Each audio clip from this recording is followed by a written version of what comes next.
이 당시 오늘 이 본문의 내용들을 가만히 살펴보시면요, 남유다는 누구를 의지했었느냐? 아수를 의지했습니다. 내가 의지하고 내가 기대하고 내가 붙잡고 있는 것이 헛된 것이 되면 안 된다라고 하는 말씀이 오늘 포커스의 가장 중요한 것입니다.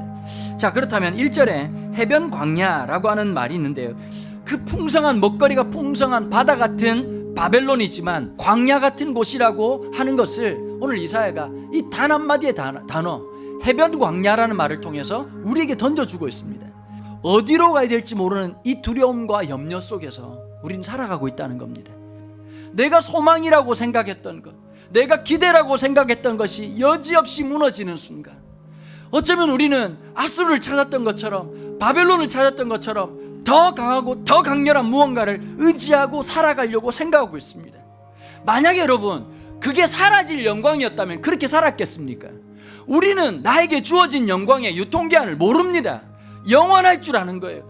여러분, 한 번씩 여러분들이 돈을 잡았다 치더라도 그게 내 손을 떠났습니까? 뭘 깨닫게 하는 걸까요? 그 돈의 주인이 하나님이라는 사실을 우리가 발견해야 되는 겁니다. 때로는 우리가 잘못된 선택을 할 때가 있습니다. 그러나 안심하십시오.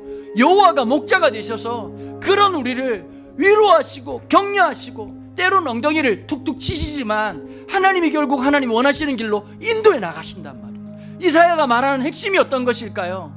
세상은 다 멸망할 것이다. 그 대단한 나라 아수르가 멸망하고 그 엄청난 나라 바벨론이 멸망하는 걸 보니까 내 몸이 떨리고 내 몸이 그것을 보고 너무 놀라서 요통이 생기고 해사는 여인이 고통하는 것처럼 내가 이렇게 고통할 만큼 하나님의 역사가 그렇게 대단한 것이었나?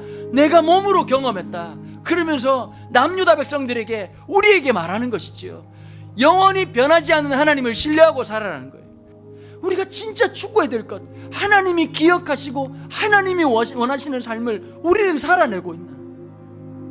허물을 남기는 인생이 아니라 하나님의 영광을 남기는 인생, 인생의 덧없음을 남기는 인생이 아니라 하나님의 임재를 드러내는 우리의 삶이 된다면 이것보다 영광스러운 게 어디 있겠습니까? 복음이 어떤 것이냐? 손바닥만한 땅덩어리에서 씨앗을 심어도 하늘의 기쁨을, 하나님 나라의 호연지기를 경험하는 게 그게 복음의 영광 아니냐? 우리의 삶이 비록 작다 할지라도 하나님의 시선이 거기에 있습니다. 하나님의 마음이 거기에 있습니다. 하나님의 마음이 머물러 있는 곳이 하나님 나라입니다. 열방 가운데서 두려워하지 마라. 모든 대단한 것들은 다 무너진다 할지라도, 세상 소망 다 무너진다 할지라도 하나님의 뜻은, 하나님의 은혜는 영원한 것이다. 그 삶의 고백이 저의 고백, 여러분들의 고백 되기를 주님의 이름으로 축원합니다. 기도하겠습니다.